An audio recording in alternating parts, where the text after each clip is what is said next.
Criminal investigation, एक ऐसा लफ्ज जिसका पहली बार इस्तेमाल तकरीबन सवा सदी कबल 1878 में बरतानिया में हुआ और इस ऐजाद का मकसद इसे निसाब या किताब का हिस्सा बनाना नहीं था, बल्कि पुलिस को उस रास्ते पर डालना था। इस पर चलकर वो मुश्तबा अफराद की शनाख्त करे, गवाहों के बयानात ले, फिंगरप्रिंट्स और फॉरेंसिक्स रिपोर्ट समेत दीगर शवाहिद जमा करे ताकि मुजरिमों को कैफरे किरदार तक पहुंचाया जा सके। अमेरिका और बरतानिया में इस पर अमल भी हुआ, लेकिन पाकिस्तान में हम तरक्की की इस दौड़ में भी पीछे रह गए। देसी तरीकों से जो पहले कभी तफ्तीश हुआ करती थी, अब उसका नामो निशान भी मिटता जा रहा है। और इसका सबूत है पंजाब में हुआ एक कत्ल, जहां मां पर इल्जाम है कि उसने बेटी की जान ले ली। पुलिस ने इस मामले की क्या तहकीकात की, देखें, आंखें फटी की फटी रह जाएंगी।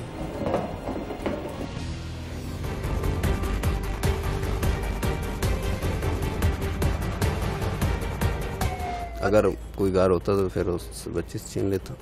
तो क्यों उसने ऐसी हरकत की? क्या मामला क्या है उसके साथ? ज़हन नहीं सही होता, बंदा ज़हन ही नहीं सही हो फिर की कर सकता। इलाज उदा कराया है, लेकिन किसी वक्त सही हो जाते, किसी वक्त मसला बन जाता। नहीं तो दुरुस्त नहीं था उसको, बस उसने बेटी का अलग कत्ल से शुरू से। घर वाले बाकी कहाँ थे जब ये कत्ल हुआ? उस वक्त बाहर वो गांव हवेली में गए थे।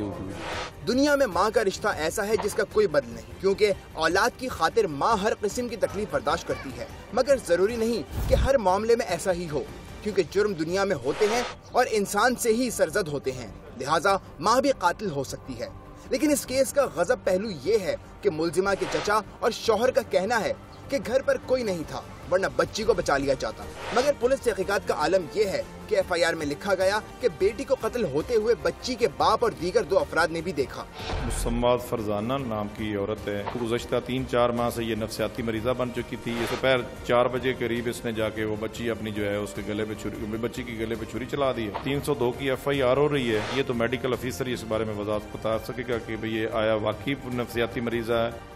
पुलिस ने मुलजिमा के खिलाफ 302 यानी जानबूझ के कत्ल करने की एफआईआर तो दर्ज की, लेकिन साथ में नफसियाती मरीजा होने की भी निशानदेही कर दी, जिससे केस कमजोर पड़ गया। जबकि इस दावे की इन्वेस्टिगेशन कराना मुनासिब ही नहीं समझा गया कि आया मुलजिमा नफसियाती मरीज है भी या नहीं। और फौरी केस निपटाने का शौक एहलकारों पर ऐसा सवार नजर आया कि मुलजिमा को जुडिशियल रिमांड पर जेल भेज दिया गया। बज़ाहिर बेहाल नजर आने वाली फरजाना के 2 बच्चे और भी हैं, जिनकी उम्र 8 और 6 साल है, और अहले इलाका ने बताया कि मुलजिमा नफसियाती मरीज है, लेकिन इससे पहले किसी जुर्म की मुर्तकिब नहीं हुई और न ही उसने कभी खुद को नुकसान पहुंचाया। जीओएफआईआर की टीम ने डॉक्टरी मुआयना न कराए जाने पर मुतल्लिका पुलिस हुकाम से पूछा तो वो कोई तसल्लीबख्श जवाब ना दे सके, जबकि बगैर तहकीकात के इस केस को निपटाए जाने से कई सवालात भी जन्म लेते हैं कि आया किसी जाती रंजिश, घरेलू झगड़ा या किसी और वजह से बच्ची की मौत तो नहीं हुई। और घर वालों ने भी बताया कि वाक़या रोनुमा होते किसी ने नहीं देखा, लेकिन पुलिस एफआईआर में कुछ और ही लिखा गया और ये मुतज़ाद दावे कई शुकूक और शुबहात को जन्म दे रहे हैं। 7 माह की मासूम बच्ची के कत्ल की तहकीकात इन्वेस्टिगेशन के तरीक़ेकार में मौजूद इन खामियों की निशानदेही कर रही हैं, जिसकी वजह से कई बेगुनाह अफराद सूली पर चढ़ जाते हैं और सैकड़ों गुनहगार बरी हो जाते हैं। जीओएफआईआर के लिए कैमरा टीम के साथ हम्माद अहमद, फैसलाबाद। जुर्म होते रहेंगे और आप तक पहुंचेगी हर जुर्म की फर्स्ट इंफॉर्मेशन रिपोर्ट सिर्फ जीओएफआईआर में। जानना चाहते हैं कहां क्या जुर्म हुआ है तो देखते रहिए जीओएफआईआर।